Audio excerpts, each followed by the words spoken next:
大家早上好，我是 Thomas 老师. I hope that was somewhat correct. So yeah, thank you so much for your best greetings and for your questions. This is our quick Q&A episode for our Chinese viewers. And you sent me a lot of interesting questions indeed. And yeah, I'll just start right away. I've been following your main channel for a long time. What kind of car does Thomas usually drive for commuting? What are your thoughts on the current trend of fake exhaust? So a couple of questions at once. So thank you so much for following the channel for so long. And what kind of car does Thomas usually drive for commuting?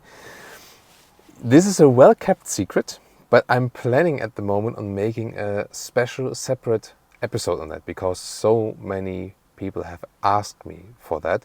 So I usually try to keep it secret so that no one says like, you rate this brand better because you also drive it. Because for me it's very important that I rate every brand, no matter where it is built, where it's coming from and so on, the very same fair way. But still, there has been so much demand for that question. I think I just do a fun episode then on my personal car very soon.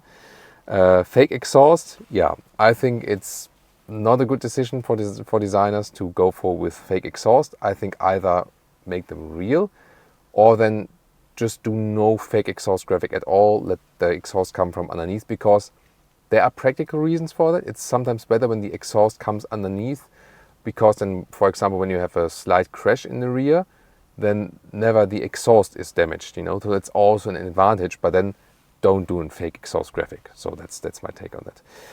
Will there be a chance to see the beautiful photographer beside Thomas hosting an episode in the future?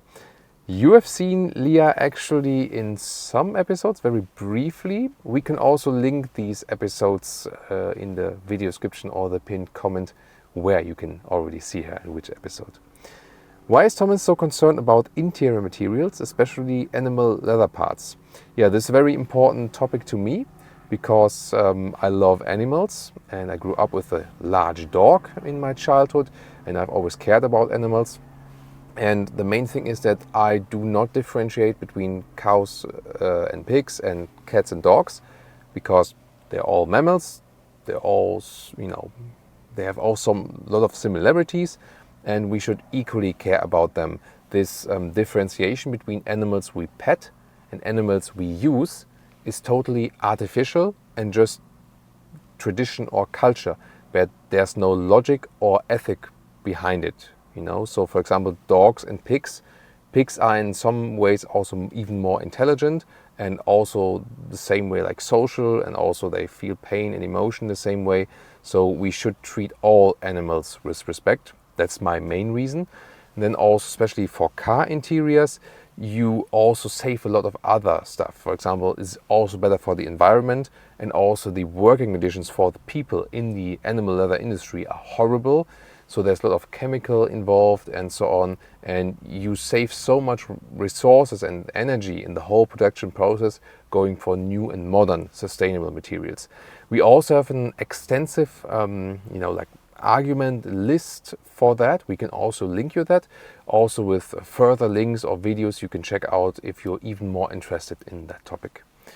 Then, what was the first car that Thomas owned? Technically, I started with driving motorcycles, and then the first car was actually like a big transporter, an Opel Movano, where I transported my motocross bicycles in. I bought that together with my brother.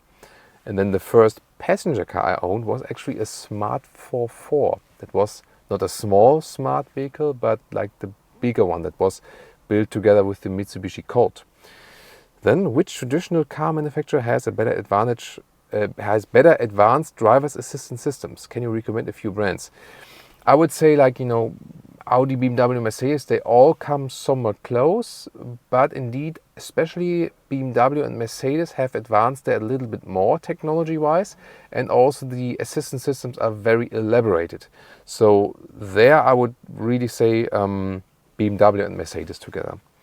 Will the EVs soon replace ICE cars? How does the European market view emerging electric car brands, especially those from China? It is almost inevitable that EVs will replace combustion engines, but there will be this transition period. because the charging infrastructure is not there yet. It's all about the charging infrastructure actually, and not everyone can charge electric vehicles yet. That's the main problem. But in the next 10, 20 years, EVs will replace ICE cars, definitely, yeah. How does the European market view the cars from China? So I've also been testing recently more Chinese vehicles or Chinese built vehicles, or where there's the cooperation between European and Chinese brands, for example, like the Geely products. And the Europeans and the Americans see now that there's like a high quality coming up now, that it's not like in the past where the cars from China couldn't really keep up. Now people see that the Chinese cars can also keep up. And for example, the MG4, they can also be offered at a very interesting price. There are, however, also still concerns from buying like a high intensive cost product from China, sometimes for ethical and political reasons, because people say then there are human rights violations in China, for example. That's why I don't want to invest so much money there. So this is a big issue, and my wish would be that that just countries and people always come together and discuss things and try to do as much as possible for the people. I always think that with collaboration you can achieve more overall. And of course, the business and the companies in China that want to do business in Europe, for them it's also way better when like the political systems and the political beliefs and also like the ethical approaches, when they also match. So what I hope is that by like collaboration on an economical level, there can also be something like coming together maybe on the political level. Maybe I'm a dreamer in that way. That's what I hope for. The realistic things always look a little bit different. But of course I would like to hear your feedback on that too, of course. Then, will Thomas host any nostalgic programs in the future? For example, driving the Santana 2000. So it's an older vehicle sold on the Chinese market, also from like VW heritage, I think. The thing is, I can't get these vehicles here in Germany. It's very interesting. I also know the vehicle. We sometimes do vintage car reviews, rarely, but sometimes we do that. But they also have to be available in Germany, where we are. And this one sadly isn't. So you would be curious how this one is perceived in my home country.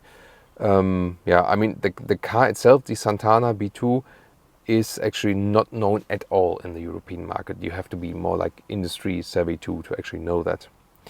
Then, how does Thomas view hybrid vehicles as a unique form of a car? Is it a traditional model, as some manufacturers claim, or is it seen as a developing trend? The thing is, it is somewhat a transition thing, definitely. This is more about where you don't have infrastructure yet, then the hybrid can make sense. Either the inbuilt hybrid, plug-in hybrid. I would say either go inbuilt hybrid, where you don't have charging infrastructure at all, or if you have good charging infrastructure, then you might as well go all electric. The plug-in hybrid thing is more a taxation thing. It was mostly sold in countries where you had big tax benefits for that. Then next question. How does Thomas view the transformation of German automotive companies towards new energy sources? Will there be gasoline-powered cars? Will they become collectibles or toys on small scale?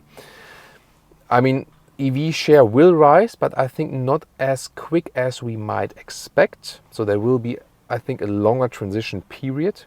And I think EVs will get another boost when prices for batteries go down, and also when there are new battery technologies that are, for example, even more sustainable and have less impact in the production, for example. That's, I think, so I think with EVs, the most important thing is that they have still or yet the biggest potential to be even better and to be even more sustainable. That's, I think, the main thing to look forward in the future.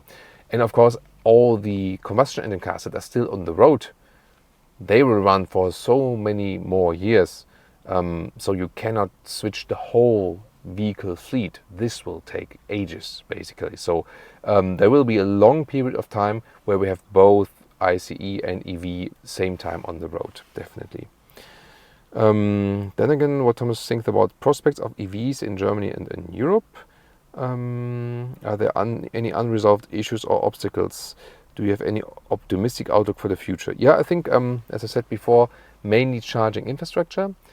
Battery, of course, range needs to be a little bit more, because when you think about some trips like driving 2-3 hours on one day and maybe on the same day back again, that should also be possible maybe without recharging, you know. And when people can do that, maybe like a realistic range of 500-600 kilometers, then it's also even safer if you don't have charging infrastructure everywhere. At least you can charge at home again when you return, for example. So I would say biggest obstacle, range, just a little bit, I would say. Maybe a little bit more, then it's fine on that scale. But definitely more about the charging infrastructure once again. And also, will Thomas come to China in the future to do some programs or for tourism? Actually, I would love to. And I have been to China before. Last time on a motor show I was in 2014 for like business purpose. In 2010, 2011 I was there for just for tourism, for leisure. The thing is, at this moment, the political landscape has been made a little bit more complicated. So for example, in 2014 when I applied for a visa, it was no big deal. You employed some visa agency and then paid some euros, and then a couple of days later you got your visa. Now you have to apply for a visa like personally at the embassy. You get an invitation personally, like an interview at the embassy, which is kind of normal, because for like longer visa for United States you have to do the same. But then, for example, recently some colleagues, they applied for visa, and then they actually checked their whole thing, what they ever said, wrote, and so on about Chinese manufacturers, for example. More like, hey, that's what we have on you, and I'm not okay with that. So yeah, as I said, I would love to work together with companies and people in China, and we have so many lovely people also here in our viewership. But as a journalist, I feel a little bit, uncomfortable with how the political system is treating journalists. And yeah, I can just be very open about that. Once again, this has nothing to do with the people. It's more a political problem. And also the thing is that when I'm saying this here right now, openly to you, it is politically a problem, not to the people, but to the political system. And so I rather try to get them the Chinese vehicles as a test vehicle when I can test them here in Europe. So yeah, I know these are not very easy things to talk about for sure, but yeah, looking forward also to your feedback. And thanks so much again for tuning into our channel here, the translation channel. And yeah, always open for more questions. And also if you're tuning in here on this channel, or for example, and also on the original channel where we don't have any translations yet, for example, or maybe some of the archive videos. So thanks again, and see you next time.